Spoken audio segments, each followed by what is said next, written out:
खबर देहरादून से, जहां मंत्री मदन कौशिक देंगे सीएम के प्रश्नों के जवाब। विधानसभा के मानसून सत्र में मंत्री मदन कौशिक देंगे सीएम के विभागों से संबंधित सभी प्रश्नों के जवाब। आपको बता दें, सीएम त्रिवेंद्र सिंह रावत ने मंत्री मदन कौशिक को अधिकृत किया है। 23 सितंबर से शुरू होगा विधानसभा का मानसून सत्र।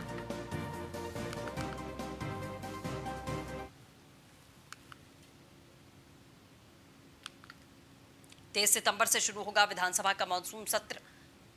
बता दें आपको, मंत्री मदन कौशिक देंगे सीएम के प्रश्नों के जवाब।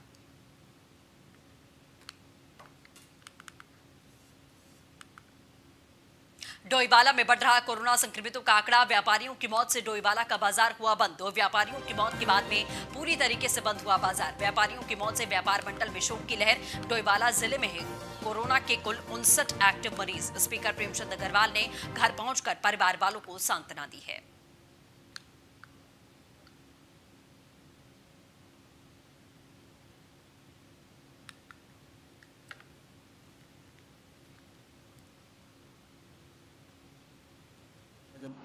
जो समाचार आई हैं, जिसमें से एक व्यापारी की कल शाम के आसपास मृत्यु हुई है और एक ज्वेलर्स है, उनकी मृत्यु भी कल रात को हुई है। ठीक, तो मेरे पास डोईवाला में अब 8 में से मतलब अब 2 केस की अगर डेथ हो गई तो 6 तो डोईवाला मार्केट के आसपास मतलब एक्टिव केस हैं। और बानेवाला जो मेरे ही मतलब उसके अंडर में आती है, वहाँ पर टोटल एक्टिव केस है 13। और बालावाला जो भी इस CSC के अंडर में ही आती है, और वहाँ पर एक्टिव केस है 14। और रायवाला में 6 केस हैं एक्टिव, और छिद्रवाला में 17, और दूधली में 3 केस। तो टोटल अभी तक मेरे यहाँ 59 केसेस, अगर इन दो की मृत्यु को हटा दे तो 59 एक्टिव केसेस हैं अभी इस टाइम। कोरोना के चलते उनका निधन हो गया है। ये हमारे व्यापार मंडल के लिए, क्या पूरे व्यापारियों के लिए एक बहुत बड़ी दुखद घटना है। इस समर्थन में आज डोईवाला का जो बाज़ार है वो पूर्ण रूप से बंद है, और हमारी ईश्वर से ये प्रार्थना है कि ईश्वर उनके अपने चरणों में निवास दे और उस परिवार को दुख सहने की शक्ति दे। आगे व्यापारियों से क्या अपील करना चाहेंगे कि कुछ कोरोना के चलते मतलब ध्यान दें? हम निरंतर यही प्रयास हमारा रहा है कि व्यापारियों को समय समय पर सचेत करते रहें कि एक तो दुकान पर अपने वो जो है एक वो बांध कर रखें और सैनिटाइज। श्रीदेव सुमन विश्वविद्यालय के कैंपस कॉलेज में छात्रों के लिए सीटों की संख्या अब कम नहीं होगी। दरअसल कुछ दिन पहले NSUI के छात्रों ने सीटें कम होने की सूचना पर उच्च शिक्षा मंत्री धन सिंह रावत का पुतला फूंका था। मामले में विधानसभा अध्यक्ष से भी हस्तक्षेप करके सीटों को पहले की तरह रखने की मांग की गई थी। ABVP के छात्रों ने भी विधानसभा अध्यक्ष से मुलाकात करके समस्या का समाधान करने की गुहार लगाई थी। मामला संज्ञान में आने पर विधानसभा अध्यक्ष प्रेमचंद अग्रवाल ने श्रीदेव सुमन विश्वविद्यालय के कुलपति डॉक्टर PP ध्यानी से संबंध में चर्चा की थी।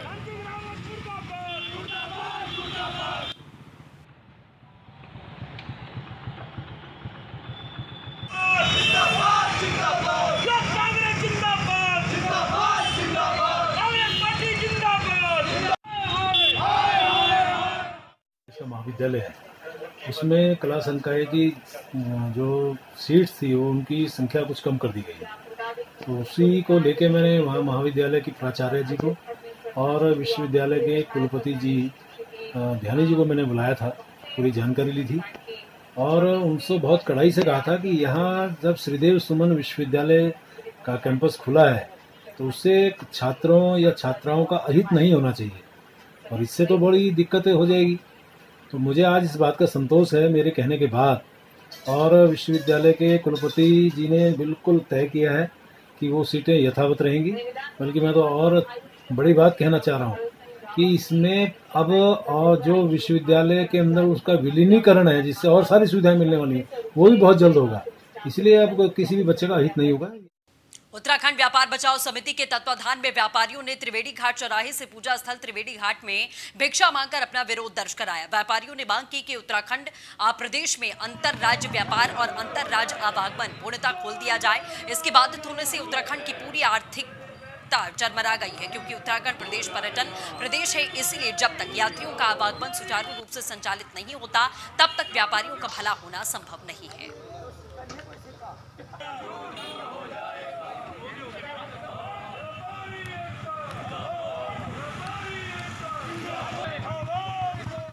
डोईवाला के बुलावाला और माजरी में ग्रामीणों की समस्याओं को सुनने के लिए ग्रामीणों के बीच में वन पंचायत सलाहकार परिषद के उपाध्यक्ष करण बोरा पहुंचे। उन्होंने ग्रामीणों की समस्याओं को ध्यानपूर्वक सुना। मुख्य रूप से भारी बारिश के कारण किसानों की सिंचाई नहर क्षतिग्रस्त हो जाने के कारण खेती में जरूरत के लिए पानी उपलब्ध न हो पाने की समस्या को राज्य मंत्री ने तत्काल सिंचाई विभाग के अधिकारियों को फोन करके निर्देशित करके समस्या का समाधान निकाला।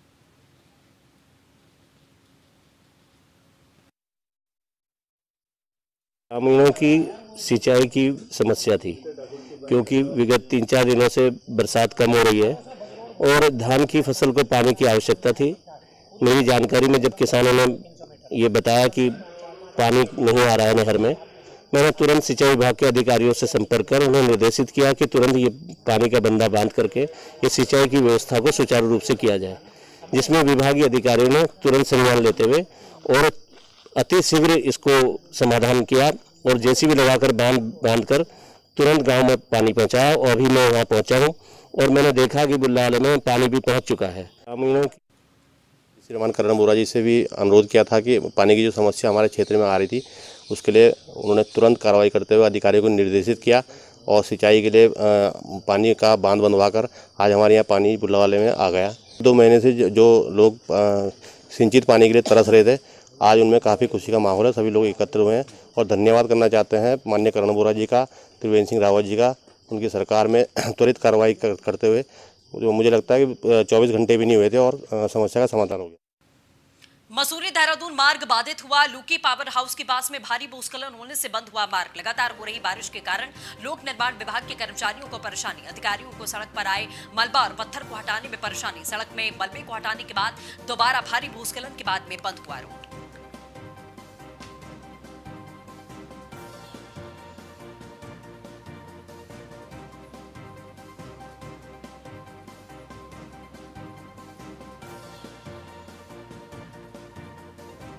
तो मसूरी देहरादून मार्ग पूरी तरीके से बाधित हो गया है।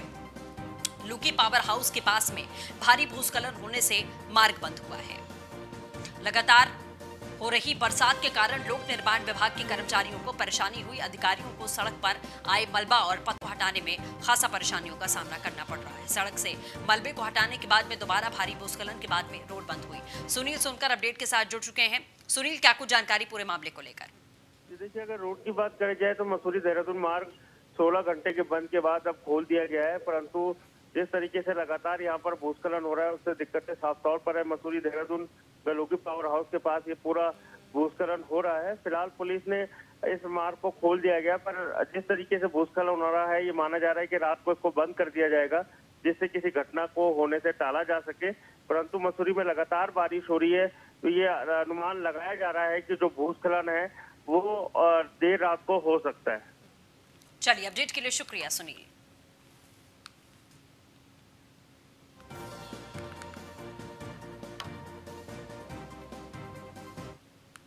काशीपुर नगर निगम परिसर में पिछले 3 दिनों में जीरो वेस्ट इन कॉर्पोरेशन के कर्मचारियों के चल रहे प्रदर्शन को काशीपुर के कांग्रेसियों ने महानगर कांग्रेस अध्यक्ष के नेतृत्व में पहुंचकर अपना समर्थन दिया। अपने वेतन की मांगों को लेकर जीरो वेस्ट इन कॉर्पोरेशन के कर्मचारी धरना प्रदर्शन कर रहे हैं, लेकिन अभी तक नगर निगम प्रशासन ने इस ओर संज्ञान तक नहीं लिया। इसी के चलते महानगर कांग्रेस के अध्यक्ष संदीप सहगल के नेतृत्व में कांग्रेसी कार्यकर्ताओं ने उन लोगों की सुध लेते हुए जीरो वेस्ट इन कॉर्पोरेशन के कर्मचारियों को समर्थन दिया।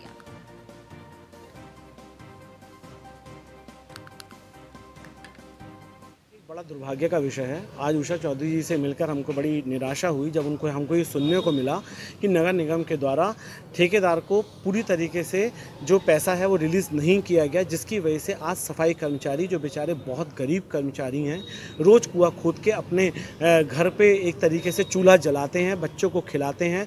आज उन गरीब सफाई कर्मचारियों की 3-3 महीने तक तनख्वाह ना मिलना, आप समझ सकते हैं कितना दुर्भाग्य का विषय है। तो उन्होंने कहा है कि कल विनीत ठाकुर जी आ रहे हैं जो इसके एनजीओ के ठेकेदार हैं, उनके सामने बैठकर ये बात होगी। ये देखिए था कि जो हमारा NGO door to door collection करता था या और हमारे शहर के जो काम करता था, उसने अचानक काम बंद कर दिया।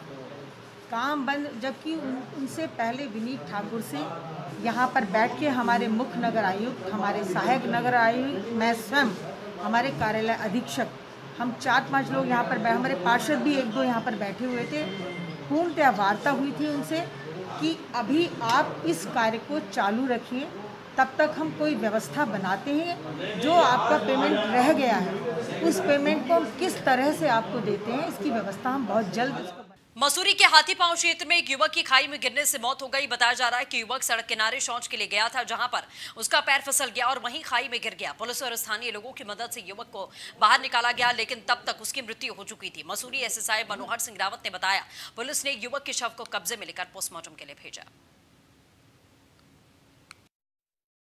ये है कि आज प्रीतम सिंह रावत और ये हेमंत काला, जो अभी एक्सपायर हुआ है हेमंत काला, इसके साथ प्रीतम सिंह रावत इसका दोस्त है बताते हैं। ये दोनों आज मसूरी आए थे घूमने के लिए और बीच में वापसी में बता रहे हैं कि ये प्रीतम सिंह रावत बता रहे हैं कि हम एक दुकान उसके शॉप पे बैठे, वहाँ पर हमने शराब वराब पी है और हम वापस जा रहे थे। तो ये जिस जगह पे इंसिडेंट हुआ है वहाँ पर बता रहे हैं इसका पैर फिसलने से, जो वहाँ खड़ा हुआ था उन कॉर्नर पर, जैसे उसका पैर फिसलने से नीचे गिर गया खाई में, लगभग 250 से 300 मीटर नीचे गिरा है। इसमें से काफ़ी छोटे वैसे जो पिटे हुए आई है, इसमें इसकी डेथ हो गई। तो किस तरीके की कार्रवाई अब आप लोग कर रहे हैं? इसमें अभी जो साथ में इसका मेडिकल कराया जा रहा है और इसको आबकारी विभाग ऋषिकेश और प्रवर्तन दल की टीम से संयुक्त रूप से त्रिवेणी घाट रोड पर स्थित एक जूते की दुकान पर छापेमारी की। इस दौरान दुकान के अंदर जूते के डिब्बे के अंदर छुपा करके रखे गए शराब के 50 पौवे टीम को बरामद हुए। तत्काल कार्रवाई करते हुए टीम ने दुकान के मालिक श्याम सुंदर को गिरफ्तार किया। आबकारी विभाग ने दुकान मालिक के खिलाफ में अवैध रूप से शराब की बिक्री करने के आरोप में मुकदमा दर्ज कर लिया है। पहले से मिल रही थी, त्रिवेणी घाट में इनकी जूतों की दुकान है श्याम सुंदर नाम से, और आज जनपति प्रवर्तन दल में हमारे एसी साहब भी है और पूरी संयुक्त टीम ने इस क्षेत्र में और जगह भी दबिश दी, लेकिन इनके यहाँ से हमें 50 पौवे रॉयल स्टेक के, जो उत्तराखंड की ही शराब है, बरामद की गई है। अब वो आगे की आवश्यक कार्रवाई की जा रही है। इसके अलावा भी हम रायवाला और इसके आसपास के जो संदिग्ध क्षेत्र हैं, लगातार जनपद प्रवर्तन दल के साथ मिलकर के सुल्तानपुर पट्टी में कोसी नदी पार कराने के लिए कुछ ट्रैक्टर स्वामी महज 50 रुपए के लालच में दूसरों की जिंदगी को दांव पर लगा रहे हैं। ट्रैक्टर चालक बाइकों को ट्रैक्टर के पीछे बांधकर नदी को पार कराते दिखाई दे रहे हैं। आपको बता दें, मानसून के मौसम में कोसी नदी का जलस्तर पहाड़ों पर होने वाली तेज बरसात के चलते ज्यादा हो जाता है। इतना ही नहीं, रामनगर में कोसी नदी में कई बार ज्यादा पानी भी छोड़ा जाता है, लेकिन इतना सब होने के बावजूद भी ये ट्रैक्टर चालक खतरे को अंजाम देने से पीछे नहीं हटते हैं।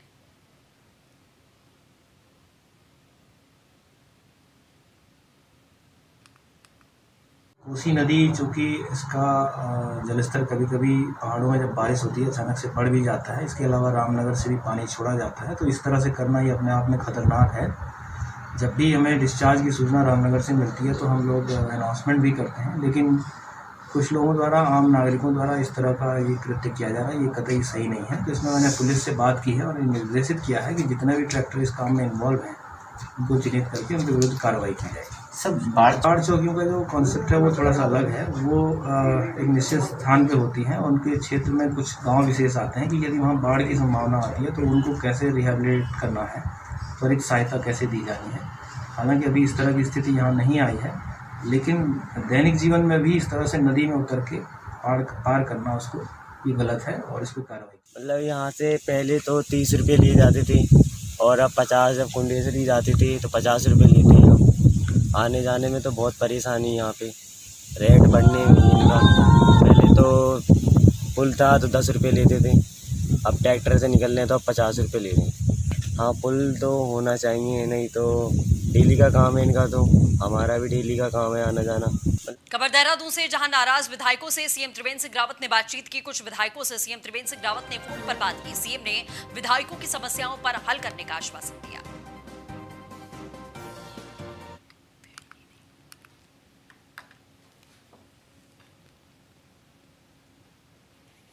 तो सीएम ने विधायकों की समस्याओं पर सभी समस्याओं को हल करने का आश्वासन दिया है।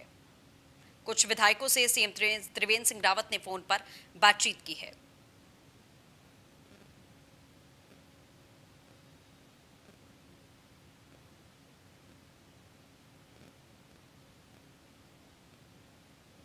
ज्यादा अपडेट के साथ में रेजिडेंट एडिटर फहीम तन्हा हमारे साथ जुड़ चुके हैं। फहीम, क्या कुछ जानकारी इस पूरे मामले को लेकर? फिर से अपना प्रश्न दोहराएं।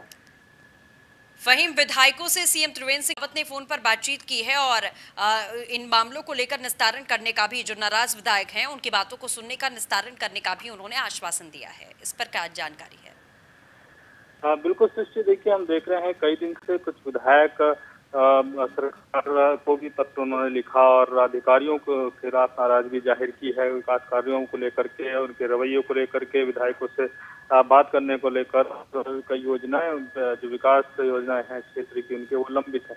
और इसी कड़ी में विधायक उमेश पाऊ ने भी बीजेपी अध्यक्ष को पत्र लिख करके समय मांगा है मिलने के लिए और शिकायत की है। तो उनका 2 साल से विकास कार्य लंबित है, तमाम तरह की बातें की गई हैं। तो लिहाजा इन सब मुद्दा जब ये विधायकों का नाराज देहरादून से दिल्ली तक पहुंचा है, तो मुख्यमंत्री त्रिवेंद्र सिंह रावत ने हालांकि पहले भी कोशिश की, बात की थी विधायकों से और आज अभी फिर बात की है कई विधायकों से और उनकी जो समस्या है उनको सुनने के लिए सीएम ने आश्वासन दिया है कि इसको दूर किया जाएगा। इस तरह की जो भी शिकायतें हैं, समस्याएं, अधिकारियों को निर्देशित भी किया जाएगा। तो इसमें बहुत हद तक संभावना है कि जल्दी ही मुख्यमंत्री से विधायकों की होगी। हो सकता है संभावना कि कल विधायकों की मुख्यमंत्री से भेंट हो। बहरहाल मुख्यमंत्री ने इसमें सकारात्मक रूप दिखाते हुए विधायकों से बात की है ताकि जो उनकी नाराजगी है वो सामने आ सके कि आखिरकार किन किन मसलों को लेकर के कहाँ अड़चने हैं और कहाँ उनकी जो शिकायतें हैं वो किस स्तर पर अधिकारियों की लापरवाही। बहुत शुक्रिया फहीम। हरिद्वार के बिशनपुर कुंडी गांव में जंगली हाथियों का आतंक। बीती रात कई हाथियों के झुंड में हाथियों ने उत्पात मचाया है। किसानों के खेतों में खड़ी गन्ने और चावल की फसलों को रौंदा गया। रोजाना फसलों को नुकसान पहुंचा रहे हाथियों को रोकने के लिए वन विभाग नहीं उठाता कोई भी ठोस कदम। क्या जा रहा है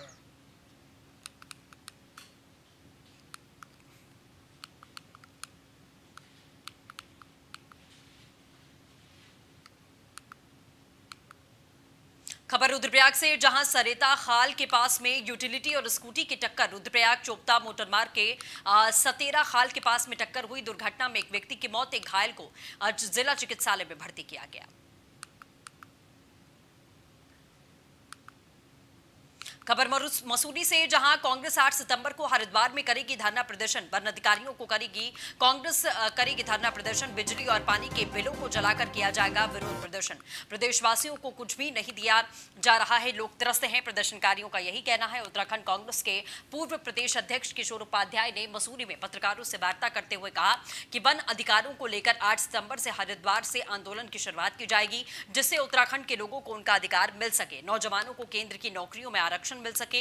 उन्होंने कहा कि केंद्र और राज्य की सरकार द्वारा प्रदेश के वनों पर कब्जा करके वन संपदा का प्रयोग किया जा रहा है, लेकिन उसके एवज में प्रदर्शनकारियों को कुछ भी नहीं दिया जाता। उनका कहना है कि बिजली पानी के बिलों को नहीं लिया जाना चाहिए। 8 सितंबर को बिजली और पानी के बिलों को जलाने का काम करके धरना प्रदर्शन कर सकेंगे।